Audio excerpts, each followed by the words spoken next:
ஏன்னா சாக்லேட் படம் அப்போ நிறைய பேசிட்டு இருக்கோம் சினிமாவை பற்றி. இன்னைக்கு வந்து அன்னைக்கு விட்டதை இன்னைக்கு ஆரம்பிச்சு நான் சொன்னேன், மலேசியன் ஃபிலிம் ஃபெஸ்டிவலில் ஒரு படம் பார்த்தேன், ஒரு சைனீஸ் ஃபிலிம், அவ்வளோ பிரமாதமாக இருந்தது அந்த டைரக்டர் அப்படின்னு சொல்லி டிஸ்கஸ் பண்ணிட்டு இருந்தோம்.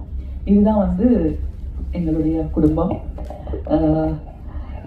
எப்போ யாரை மீட் பண்ணாலும் ஒரு புது உற்சாகம், ஒரு புது சந்தோஷம். ஏஞ்சல் இருக்காங்க. ஏஞ்சல் வந்து ஃபிலிம் இன்ஸ்டிடியூட்டில் வந்து கிராஜுவேட் ப்ளஸ் மெட்ராஸ் ஆஃபீஸ்லேயும் ஒர்க் பண்ணாங்க.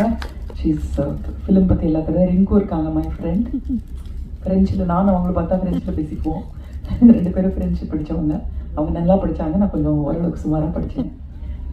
கம்மிங் டு திஸ் ஆல்பம், இது ஒரு வித்தியாசமான ஒரு க்ரியேட்டிவ் ஒரு ஈரா அப்படின்னு சொல்லலாம். நான் முன்னாடி வந்து சினிமா தான் இருந்தது, ட்ராமா தான் இருந்தது. ப்ளேபேக்கில் வந்து ஆர்கெஸ்ட்ரா இருக்கும்போதே வந்து சிங்கர்ஸ் வந்து பாடினதை நாங்கள்லாம் பார்த்த டைம் அது. இப்போ வந்து